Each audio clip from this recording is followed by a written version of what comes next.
Hi, friends. I'm Chuck, and this is my good friend Mark from NYC and Jacob and Hannah from OKC. So we're all together today. And what are we doing today, Mark? So we've been making our way through the book of Acts and looking at that from the disciple maker's perspective. Each time that we gather here, we're looking at another section of that and just making our observations. So we've looked at Pisidian Antioch. Now we're looking at Iconium and Derbe in Acts 14. Okay, so let you read for us, and we'll get after it. In Iconium, they entered the synagogue of the Jews together and spoke in such a manner that a large number of people believed, both of Jews and of Greeks. But the Jews who disbelieved stirred up the minds of the Gentiles and embittered them against the brethren.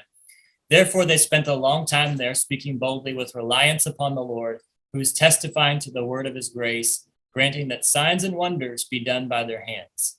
But the people of the city were divided, and some sided with the Jews and some with the apostles. And when an attempt was made by both the Gentiles and the Jews with their rulers to mistreat and to stone them, they became aware of it and fled to the cities of Lycaonia, Lystra, and Derbe, and the surrounding region. And there they continued to preach the gospel. At Lystra, a man was sitting who had no strength in his feet, lame from his mother's womb, who had never walked. This man was listening to Paul as he spoke, who, when he had fixed his gaze on him and had seen that he had faith to be made well, said with a loud voice, "Stand upright on your feet." And he leaped up and began to walk. When the crowd saw what Paul had done, they raised their voice, saying in the Lycaonian language, "The gods have become like men and have come down to us." And they began calling Barnabas Zeus and Paul Hermes because he was the chief speaker. The priest of Zeus, whose temple was just outside the city, brought oxen and garlands to the gates and wanted to offer sacrifice with the crowds.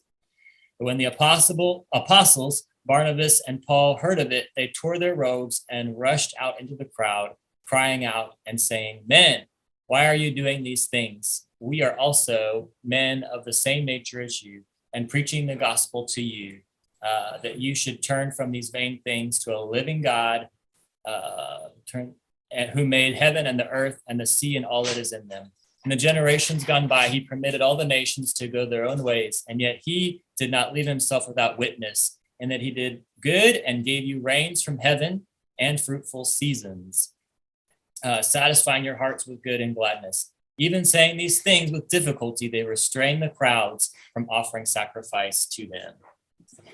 Okay, so what are our observations from this passage? As disciple makers, what are we learning? Yeah, well, I think it's interesting that they're there and they just do their job. They preach the gospel. God moves, and then it sure does stir up this hornet nest of religious response, religiosity. So I think as the disciple maker, we've got to know that we've got to do our job and teach our disciples to do our job in preaching the gospel, expect God to move, and then not be surprised when the religious spirit brings division. And even we see that just bringing so much division that the whole city is divided. It causes the whole city to be divided, and then it causes this persecution to emerge. So maybe a basic thing here would be just we do our job, but then the religious spirit will probably bring division and even persecution. Yeah. Jacob and Hannah, any observations, anything that you have experienced as disciple makers along this line? Yeah, I think definitely experience what Mark was describing frequently is that you'll bring up the gospel and spiritual things that people, and then automatically it's this spirit of division and religiosity. That's right. Is the response immediately to any sort of spiritual talk, really. Yeah, even people. That really rings true in our experience. I think that piece. And then I think as we move on down here, we go to Lystra, and there begins to just become this powerful experience of the demonstration of the power of the gospel. but people interpret that really wrong, and they turn their worship and start pointing it instead of towards God, towards people. And so I think what I get out of this, and what I think is a really helpful thing for us as disciple makers, is to expect God to move powerfully, to pray with boldness, but then also we've got to point the worship towards God, as people may begin to say, wow, what is this thing that's happening through you? Yeah. Now, as disciple makers, have you ever experienced where somebody was kind of treating you like the junior Holy Spirit or junior Jesus? What Yes. does that look like? How do you identify that? And what do you do about it? Answer? Any thoughts? I think you experience people that they experience the power of God in their life and they get to you.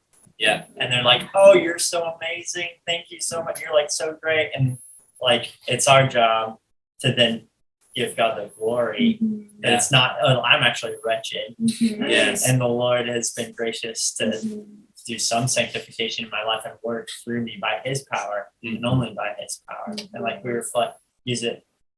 Mark has loved the demonstration and the proclamation not apart from each other. Like we need to bring the truth and in power and not separating the two, because it's mistaken for who it is.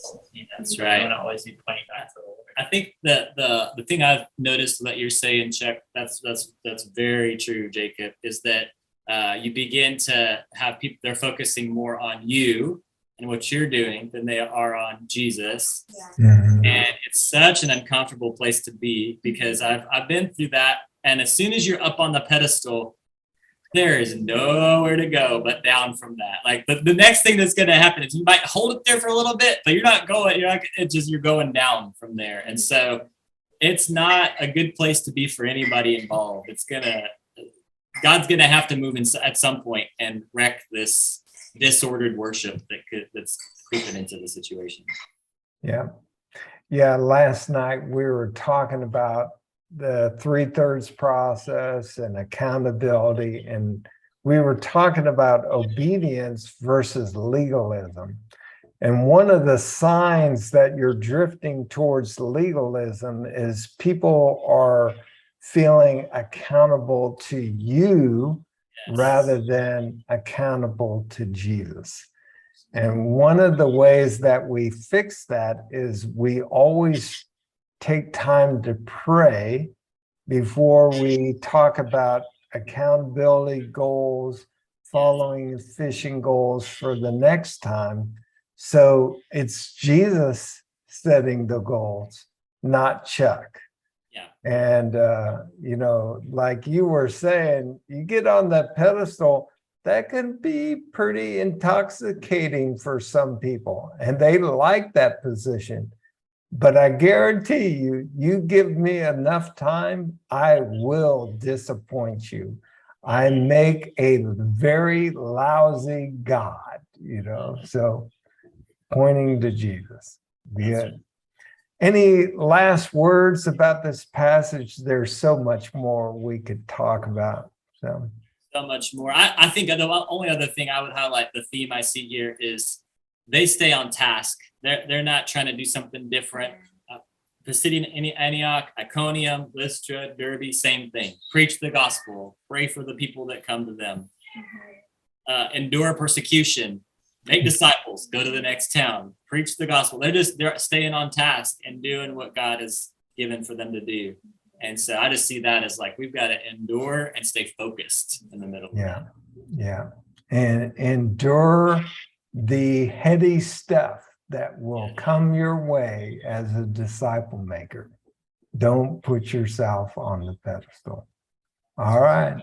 This is good stuff.